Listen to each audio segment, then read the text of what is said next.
Hey guys, today I want to talk manufactured homes because this question has popped up more than like 3 times in the last few weeks. So anytime that happens, I like to shoot a quick video and explain how to do things. So yes, you can purchase a manufactured home with a mortgage loan. The good news is all mortgage loans qualify. The FHA, conventional, VA, and even USDA. But there's a but on the USDA. So with USDA specifically, the only way you purchase a manufactured home with that type of loan is if it has an existing USDA loan on it and or if it's being sold by the USDA inventory, i.e. foreclosure via USDA. That's the only caveat to that one, but the rest of them, for sure, we're good to go. But there are a few things you need to know about if you are in the market for a manufactured home, or if you're a real estate agent and you've never dealt with a client purchasing a manufactured home before.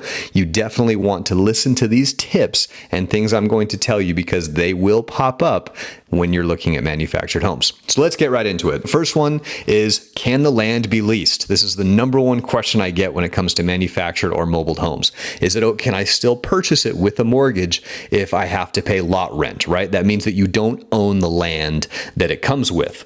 On those ones, those do not qualify for standard mortgages, guys. Now, this doesn't mean that you can't get a loan on it. It just means you can't get a loan through me. I won't be able to finance those types of homes if you're not going to own the land that the manufactured or mobile home sits on. To be considered real estate, it's got to come with both. I won't go into the type of financing that you need for that because honestly, I don't know a ton about it. Usually with those types of manufactured or mobile homes that are in the parks that you pay lot rent on, if you go to the front office, they usually have a guy or somebody that they can refer you to that does those types of loans. Those ones I can't do.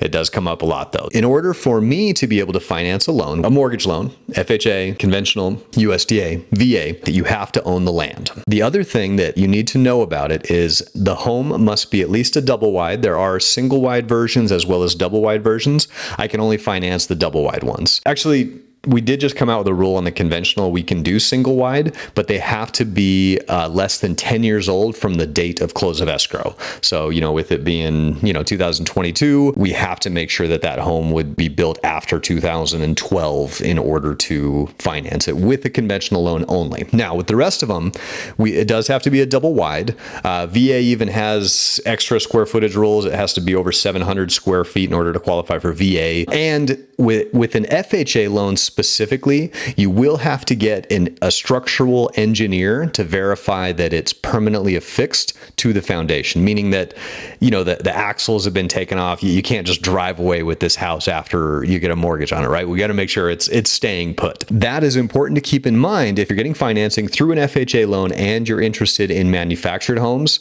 You will need to get an engineer's certification to prove that it is permanently affixed and up to current codes, because a lot of the times they are permanently affixed, but they're not up to the current codes or standards that we have today if it was, built, or the last one was done, 15, 20 years ago. Going back to the year built, that also is important. In order for us to finance a manufactured home on land, we've already discussed that part, and it's a double wide, for the most part, it has to be newer than June 15th of 1976.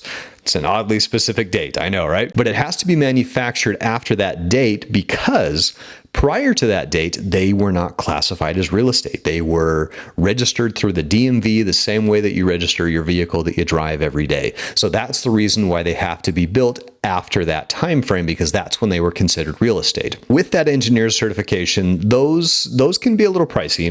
If one hasn't been done, as a realtor, you either want to negotiate who's going to pay for that, or if you're a buyer and you're going to pay for it, you need to prepare yourself up front on what that is going to cost you, because that's going to be an added expense beyond your appraisal, beyond the home inspection. So just keep that in mind. If you are getting an FHA loan with a manufactured home, you're going to need to get that engineer certification or prove that one was done. So real estate agents out there, if one was previously done on it, we can use that. We can take that all day as long as it's up to code and it's, done within a reasonable amount of time, the last few years, we're good.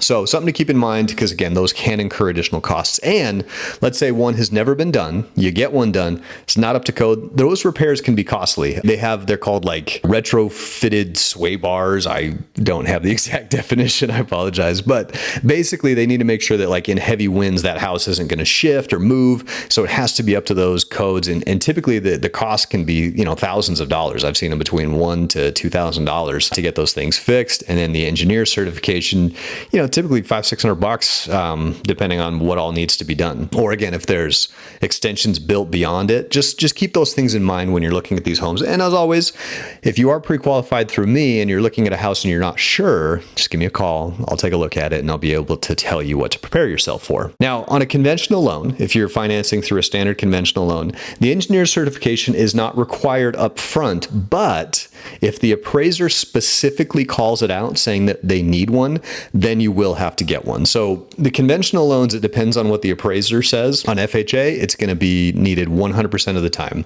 And then VA, same thing. It's not required, but if it gets called out in the appraisal, we'll need that as well. So things to keep in mind, it's got to come with the land. It does have to be built after June 15th, 1976. And then more than likely going to need some sort of engineer certification to prove that it's been permanently affixed to the ground. The other thing with FHA specifically is all of these manufactured homes have some sort of a tag with the information on it. The HUD label is what they call it. We have to verify that as well. If it's unavailable, if it's been taken off or painted over, then we have to get an additional certification to show that it's been done. We handle that internally, something you should be aware of. That's it with manufactured home, guys. They come up a lot. I get those questions. They're a great opportunity right now because they're typically, lower priced than a single family home, and you can typically get them in a non-HOA with more acreage. So depending on the area that you're looking in, these are great options. But again, you want to prepare yourself up front for potential costs and things that take time, right? That engineer certification, it might take a little bit to get somebody out there to verify that information. So these are things you just want to prepare yourself specifically when looking for a manufactured home. That being said, if you do have any other questions or you would like to get pre-qualified for any type of home, feel free to give me a call. Hope you guys have a great rest of the day.